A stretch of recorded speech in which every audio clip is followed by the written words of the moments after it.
Coming up on The Cost of Living. If you look at the residents of Truro, a large percentage work in Halifax or Dartmouth. Well, that's a 91-kilometer drive each way. And prior to the pandemic, it's just what you did. Sometimes work is a long way away, and more people are balking at a big commute. So if you don't want to schlep into the office, could the office come to you?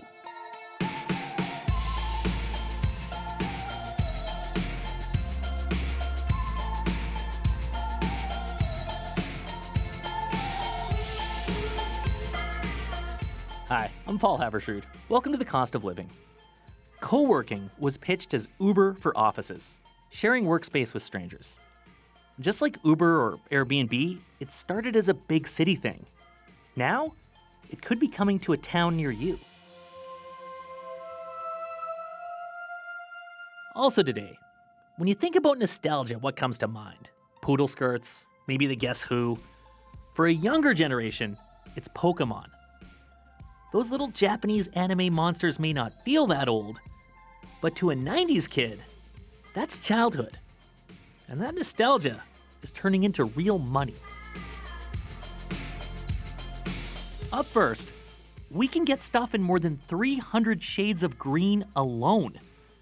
Don't like pistachio? How about lily? Or lime? We live in a vibrant world full of color. So why is so much of the stuff we buy so bland? You may have heard Pantone's pick for color of the year, peach fuzz. It's described as a comforting presence of tactility and cocooned warmth.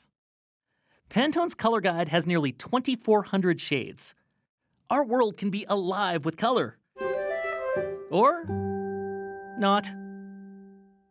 Ian Kay is a car guy. He's been selling them for 15 years at an Audi dealership in Calgary. What color was the last car he sold? Black on black. Yeah. Actually, the last two I sold are both black on black. Look on the road and you don't see many peach-colored cars. Or yellow. Or purple. What you do see: Gray, for sure. Black, white. Those are sort of the main palette. So new that we have in stock, gray and black and white are almost equal. We have a bit more gray. 80% of new vehicles come in just 4 colors: black, white, silver, and gray. I don't know if I've ever heard somebody say, oh, I really despise gray. Black, some people don't like just because it's harder to keep clean. White, some people don't like. You know, red is a strong color. People have a pretty strong opinion about red. But the other ones, they have it. Okay, I don't, it's not my favorite, but I don't mind it. And it's what we have because that's what we order.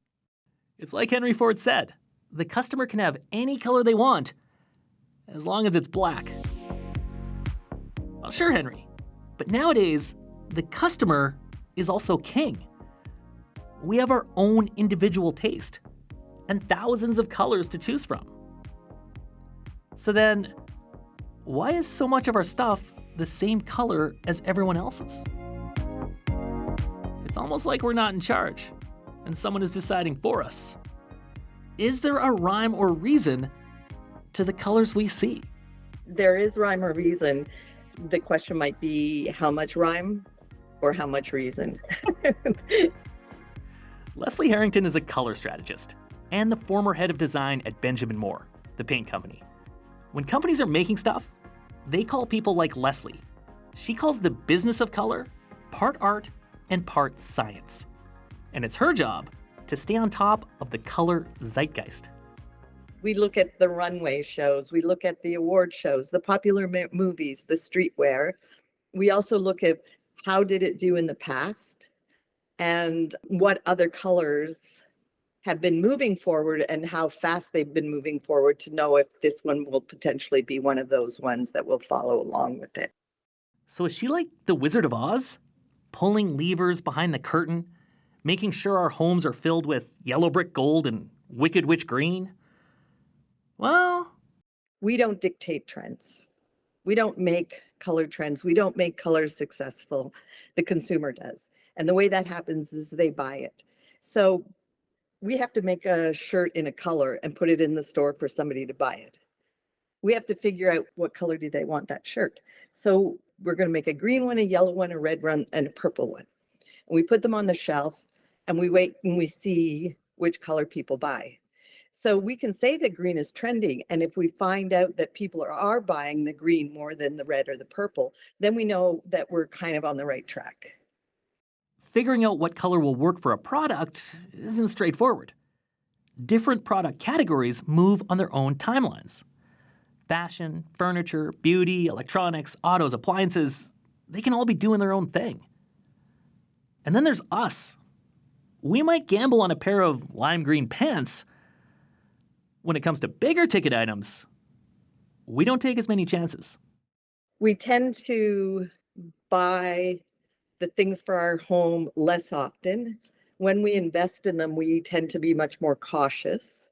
And since we're, let's say, risk adverse, we're going to buy something that's more neutral than really colorful. So in other words, the color I would buy in nail polish versus in my blouse and my sofa.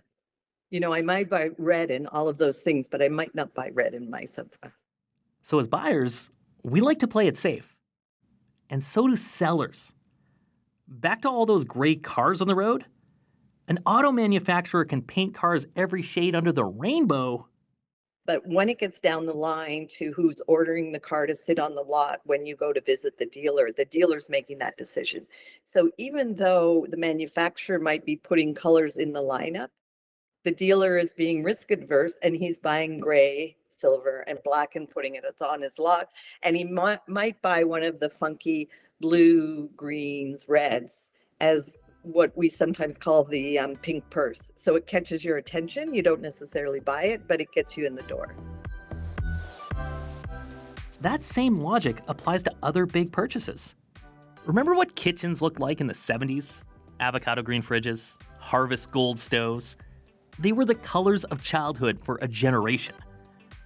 And when those kids grew up, they were like, nope. The result?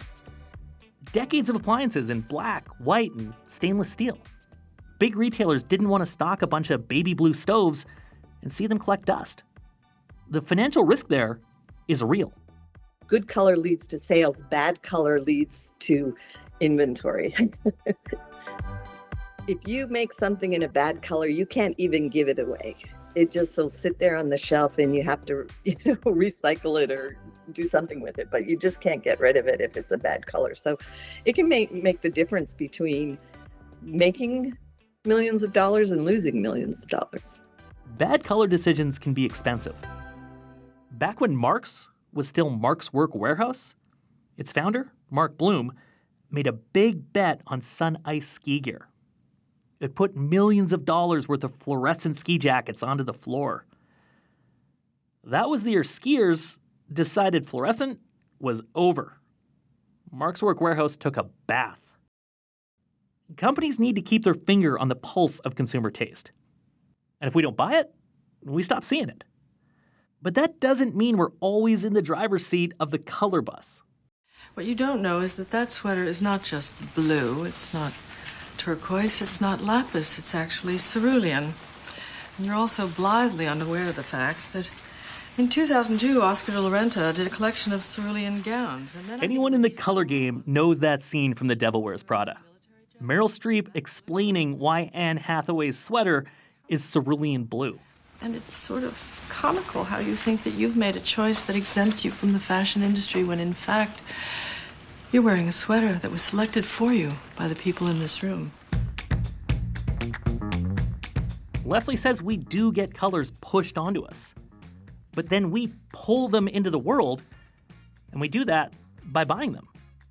This is the messy back and forth of color marketing. It's just not that cliche look of a lady with a big floppy hat that says, oh, today I think I like peach, and then everything magically shows up in peach, right? There's a lot of thinking and strategy that goes into making these color decisions, marketing these colors to the world, and then monitoring it to see, are they really working? And if they're not, what should be the thing that replaces it? There are those that think they can dictate the market by coming out with different marketing programs like Color of the Year and stuff like that. And then other people will say, well, that's just BS, because I can put it out in the world, but if nobody buys it, then it doesn't make any difference. They can't make you buy a sweater the color of peach fuzz, but you may see a few more on sale. So if you do find yourself wrapped in a comforting peach cocoon, don't be surprised.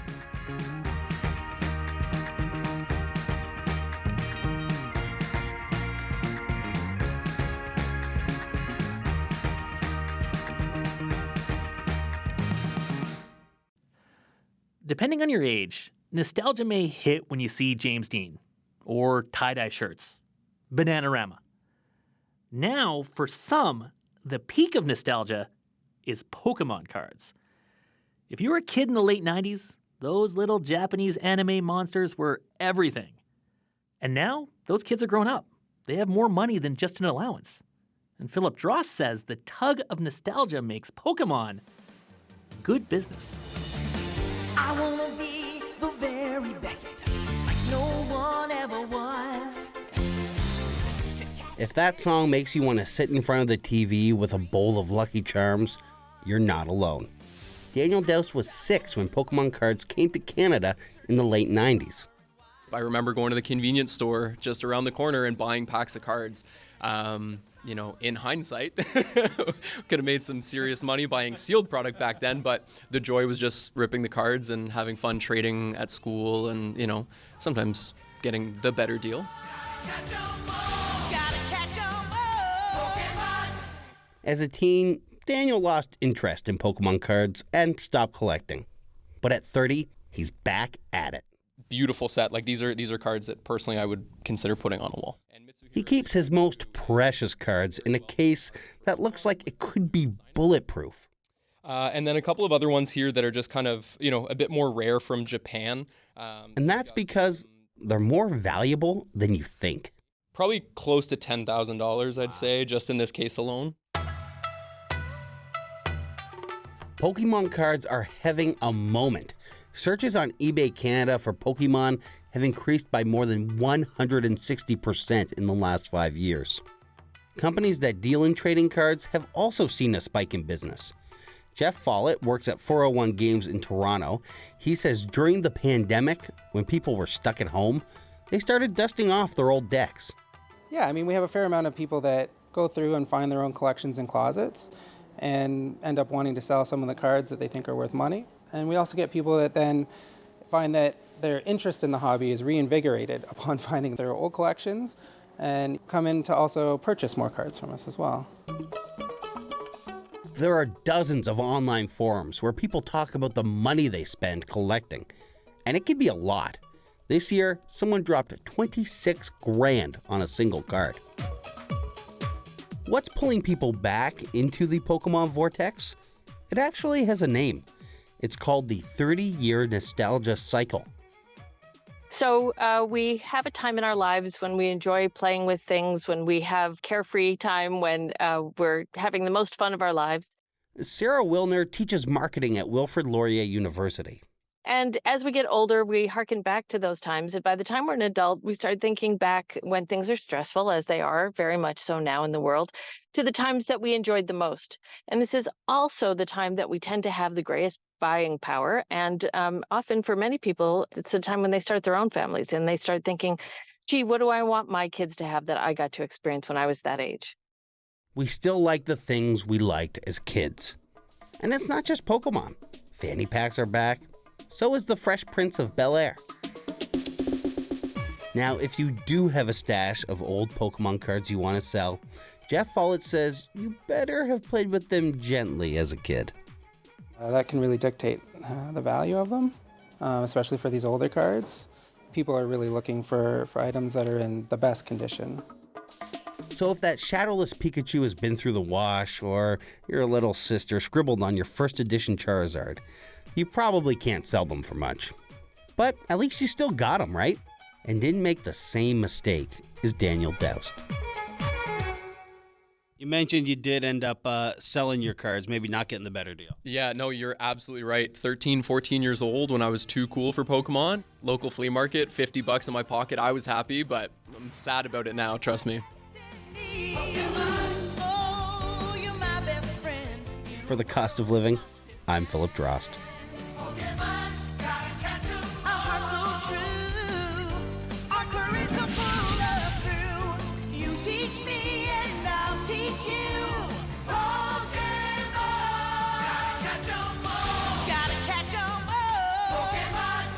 On your Radio and by podcast, this is The Cost of Living.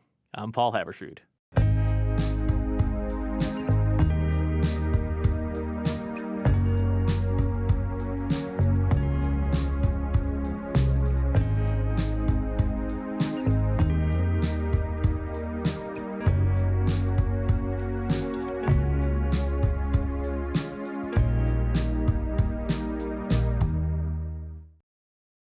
When you hear co-working, you may think about WeWork.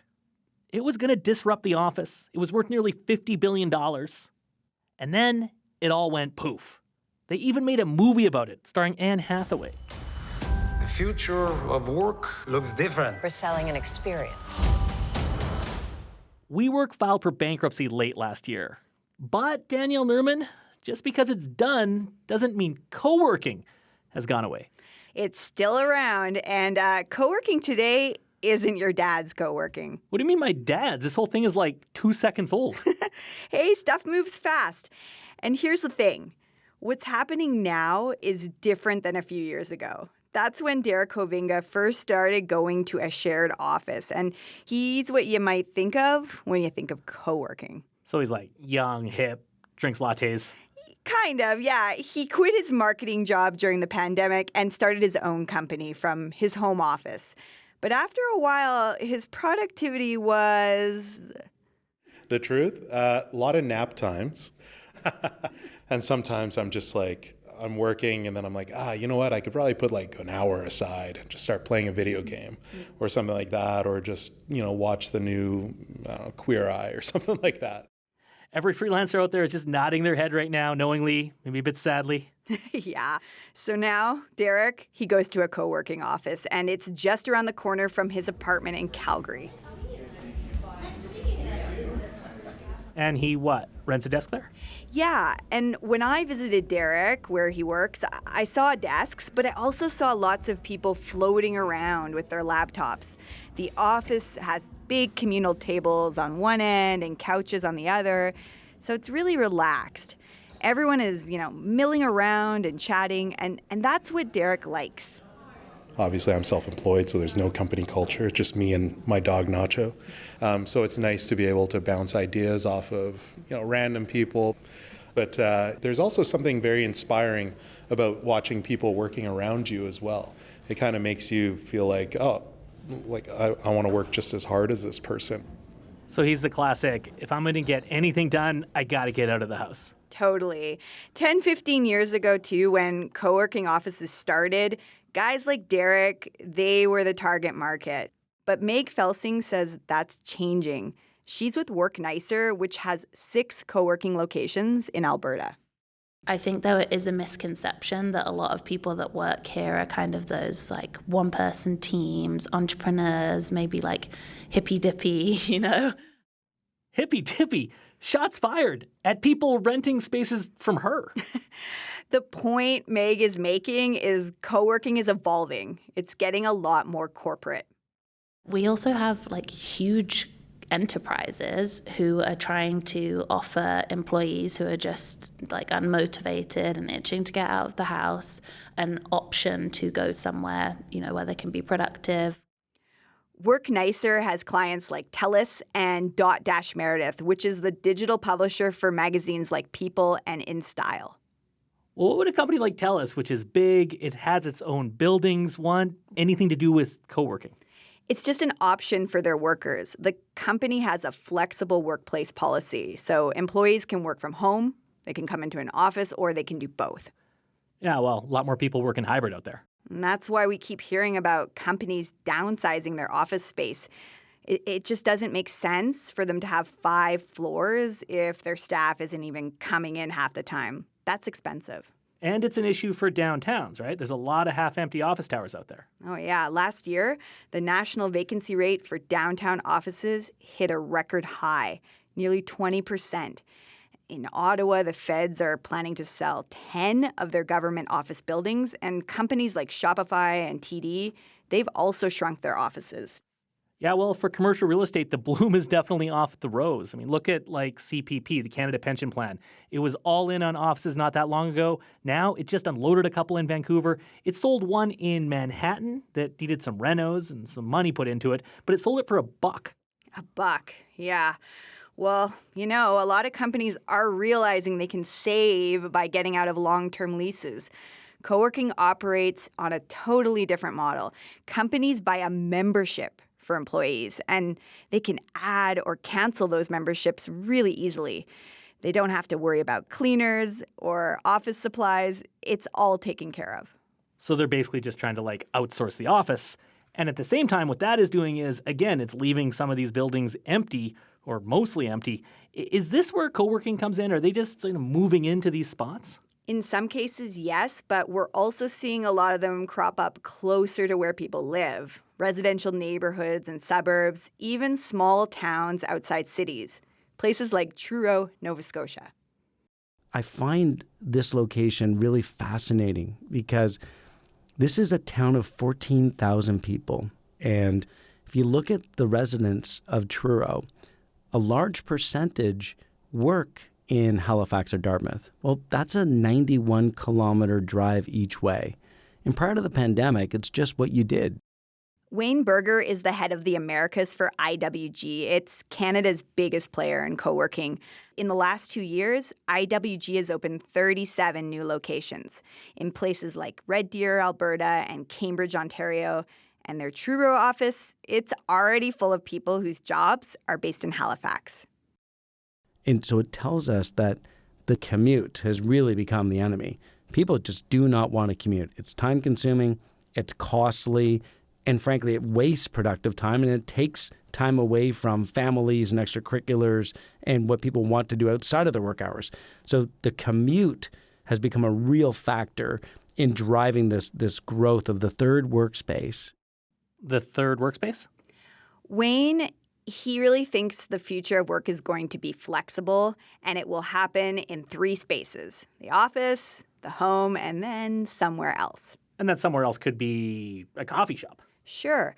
But with more co-working locations opening in the suburbs and smaller markets, Wayne imagines something like a hub and spoke model where you have the hub, that's the corporate headquarters, and it might still be downtown, but it's smaller than it used to be.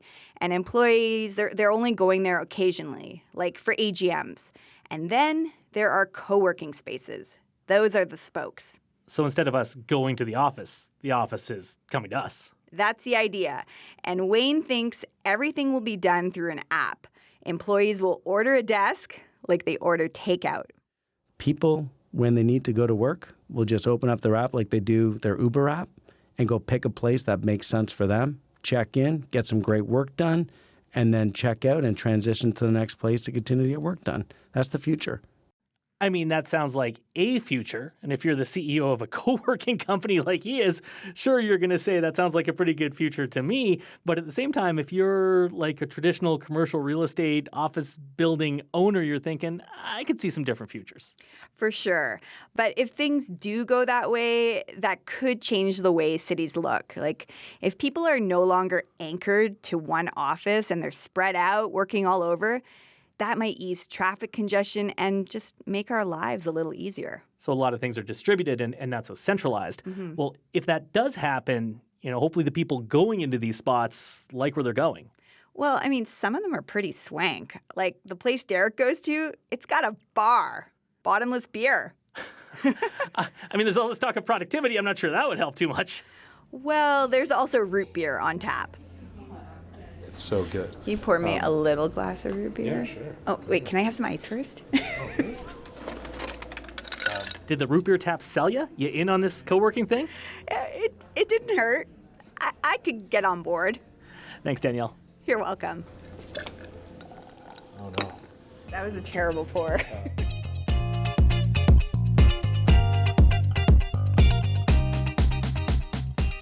That's all for this week. The Cost of Living is based in Calgary.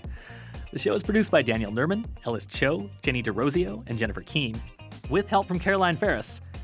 I'm Paul Haberstrood. Thanks for listening.